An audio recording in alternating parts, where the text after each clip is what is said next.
ये केस में जो गलत आदमी है उसके ऊपर केस होना चाहिए। जिसने गलत काम किया उसके ऊपर केस दर्ज होना चाहिए। पुणे एक्सीडेंट केस में हर दिन एक नया मोड़ आ रहा है। जहां पर ससून अस्पताल के 2 लोगों को पुलिस ने गिरफ्तार किया गया है, तो वहीं एक प्यून अब फिलहाल फरार है। हमारे साथ हैं धनखेकर जी, जिन्होंने इस पूरे मामले को उजागर किया था, जो विधायक है यहाँ से और इस बार लोकसभा चुनावों के मैदान में भी उतरे हैं कांग्रेस की तरफ से।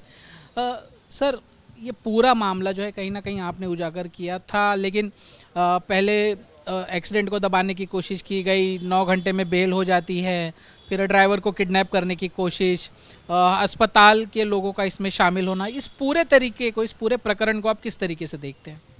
ये जो प्रकरण हो गया है पुणे में, तो 2 तरुण अभियंता का गुजर गए उसमें वो, और जो एक्सीडेंट में गए वो लोग का कोई मालूम सुद्धा उसका जानकारी भी किसी को नहीं मिली।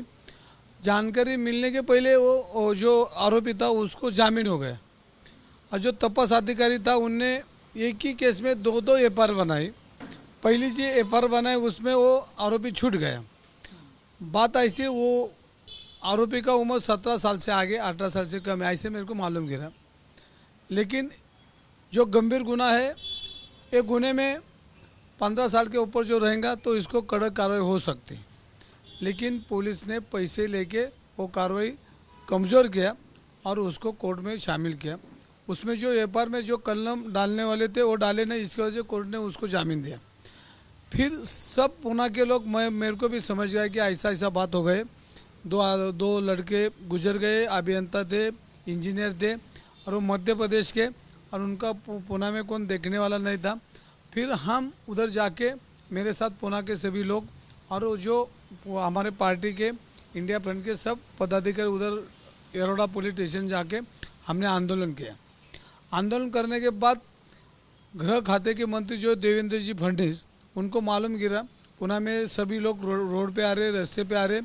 इसके वजह से वो आए और पुलिस को सब सपोर्ट करके निकल गए। लेकिन हमने ये बात कही पुलिस को कि जो तपास अधिकारी था उसने इस मामले में गैरव्यवहार करके पैसा खा के जो केस कमज़ोर किया उसके ऊपर दर्ज होना चाहिए। वो पुलिस के ऊपर सिर्फ उनने निलंबित किया और उनको नौकरी से कोई दिन बाजू कर रखा। लेकिन दूसरे पुलिस तपास अधिकारी के पास वो केस दिया। इसके वजह से और 2 लोग उसमें गुनहगार थे, जिसने पुलिस रिपोर्ट की अदला बदल की थी, उसमें गैरव्यवहार किया था, उसको अरेस्ट किया। अरेस्ट करने के बाद उसमें और कोई लोग का नाम इसमें एक केस में आता है। तो जो अग्रवाल परिवार है वो डिफॉल्टर परिवार है। इसने अभी तक वो व्यवसाय में, वो बांधकाम व्यवसाय के, इसमें बहुत लोग को तकलीफ दिया।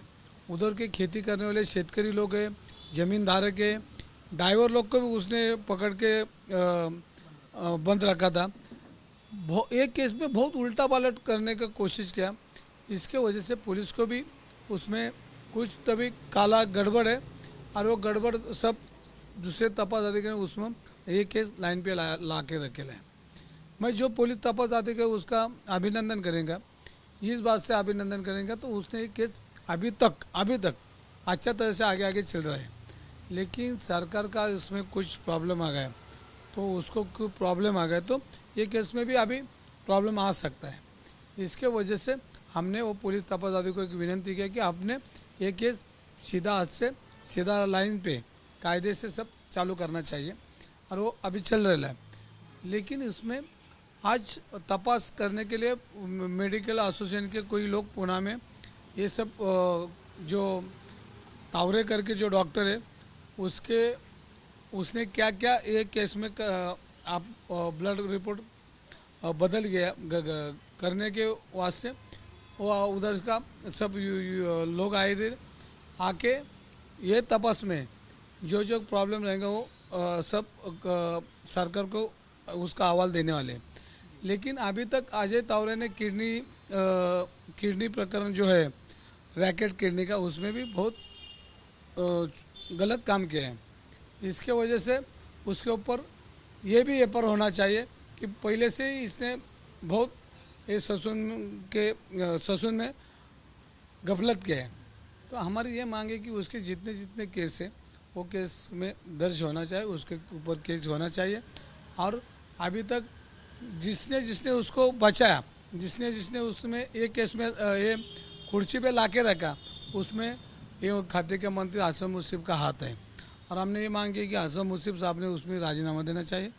ऐसे लोग जब पुणे में रहेंगे, ऐसे लोग सिस्टम में रहेंगे, ऐसे डॉक्टर गलत काम करेंगे तो पुणे में जो जो रोज का केस हो रहा है पुणे में, और उसमें अपरा तपर हो गया, तो डॉक्टर का रिपोर्ट ये कोर्ट में ग्राह्य धर जाता है। इसके वजह से ये रिपोर्ट ये पहली बार नहीं, ऐसे अनेक गलत काम ये अजय तावरे ने किया है। तो उसके ऊपर और केस होना चाहिए, किडनी रैकेट में भी उसको लेना चाहिए। ये सब केस में पुलिस अधिकारी और सरकार ने इसमें लाइन से कायदेशीर प्रक्रिया में से किया, तो ये जो गलत काम कर रहे हैं उसके ऊपर वापस ऐसा कौन डेयरिंग नहीं करेंगे कि ऐसे गलत काम करने का। तो इससे ज़्यादा से ज़्यादा कड़क कार्य होना चाहिए। मेरा अगला सवाल यही था कि एक टीम नियुक्त की गई है जो ससुन के मामले की पूरी जांच करेगी, मेडिकल की टीम, जिसमें जे के जो डीन हैं उनका समावेश है। लेकिन आप ही के यहीं के पूना के ही एक विधायक है जिन्होंने जो तावरे डॉक्टर हैं उनके प्रमोशन के लिए उनको यहाँ रखा जाए, इसके लिए एक पत्र लिखा था। इसको किस तरीके से देखते हैं? अभी ये केस में जो जो गलत आदमी है उसके ऊपर केस होना चाहिए, जिसने गलत काम किया उसके ऊपर केस दर्ज होना चाहिए। ये सिर्फ एक आदमी का नहीं, ये पुणे सिस्टम का सब प्रॉब्लम है। अरे पुणे सिस्टम में जो चल रहा है अभी पब संस्कृति चल रहा है, अम्लीय पदार्थ का जो विषय है और हुक्का पार्लर है, ये सब पुणे का माहौल बिगड़ रहे हैं। इसके वास्ते पुलिस ने भी इस मामले में अच्छी तरह से देख के पुणे का कल्चर जो अभी पब संस्कृति हो रही है वो रुकाने के वास्ते कायदेशीर कार्रवाई करना चाहिए, यही हमारी मांग है। सर, आपने एक और चीज़ कही कि पुलिस इन्वेस्टिगेशन में कुछ लूप होल्स थे शुरुआत से। अस्पताल प्रशासन ने ब्लड रिपोर्ट ठीक से नहीं दी, तो आपको कहीं लगता है कि पूरी की पूरी जो अथॉरिटी है या जो यंत्रणा जिसे हम कहते हैं वो कहीं इसको केस को दबाने की कोशिश कर रही थी पहले, और क्या अब वो सही से इसकी जांच करेगी? नहीं, ये केस दबाने का कार्यक्रम चल रहा था, इसके वजह से हमने आवाज़ उठाया। और ये केस में जो तपास अधिकारी पहले था उनने गलत काम किया, इसके वजह से हम रोड पे आए, ठिया आंदोलन करा, उपोषण किया। अभी पुणे में सब जन जागृति चालू हो गया, चर्चा सत्र चालू हो गया, सब कुछ। आज ही ये जो पुणे का कल्चर खराब होने के कारण ये जो सिस्टम है वो सिस्टम अच्छा तरह से रन होना चाहिए। दारूबंदी का जो खाता है वो होना चाहिए, डॉक्टर अच्छा, ससुन का जो डिपार्टमेंट गवर्नमेंट का वो अच्छा होना चाहिए, पुलिस यंत्रणा अच्छा होनी चाहिए। नहीं तो पुणे का वाट लगने को बहुत देर नहीं लगेंगे, अभी चालू हो गए। तो ये सब सिस्टम गवर्नमेंट ने अच्छा रखना चाहिए। और पुणे का जो लोग हैं उनको एक जो चल रहा है उनको रुका के पुणे का जो इतिहास है और अच्छा तरह से रखने के लिए सब यंत्रणा अच्छी काम करना चाहिए। सर, एक आखिरी सवाल, आपने इतने खुलासे किए हैं इस केस को लेकर, कई चीज़ें जो हैं आपने सामने लाई हैं, अब ऐसी क्या चीज़ है जो आप सामने ला रहे हैं, जो आपके पास है और जो आप सामने लाना चाहते हैं? नहीं, अभी तो ये जो अपघात हो गया, वो जो एक्सीडेंट हो गया, उस टाइम में जो गाड़ी में लोग थे, जो बच्चे थे, उनको अभी तक एक केस में लाया नहीं। ये पुलिस लोग ने सब तपास यंत्र में जाके वो लाना चाहिए, किसके बच्चे उसको भी लेके आना चाहिए। और उनको हम ऐसे नहीं बोलो उसको सजा दो, लेकिन उसको समझ देना चाहिए। और ये सब समझ देने के बाद वापस से बच्चे लोग ऐसे काम नहीं करेंगे, पब को न जाएंगे, रात को दारू नहीं पीएंगे। ये सब पुलिस ने कुछ तभी उनके ऊपर एक अंकुश लगना चाहिए, और ये वजह से वापस दूसरे बच्चे ऐसे काम नहीं करेंगे। और उसमें अभी जो स्कूल रहेगा, अभी जो पब्लिक में जाके पुलिस रहेगा, गवर्नमेंट के लोग रहेंगे, उन्हें बच्चे लोग को एक मार्गदर्शन करना चाहिए। लेकिन महसूल के नाम के ऊपर पैसा मिलता है गवर्नमेंट को, तो गली गली में अभी बियर बार परमिट रूम होने लगे, इसके वजह से माहौल ख़राब हो जा रहा है। तो माहौल ख़राब न होने के वास्ते गवर्नमेंट ने इसके ऊपर काम करना चाहिए। बिल्कुल। तो युवा पीढ़ी जो है वो देश का भविष्य है और कहीं ना कहीं सिस्टम को इस पर ध्यान देना चाहिए कि युवा पीढ़ी जो है वो गलत रास्ते पर ना जाए और इसको लेकर उसको चिंतन करना चाहिए। कैमरामैन मंगेश आमरे के साथ दीपेश त्रिपाठी, आज तक, पुणे।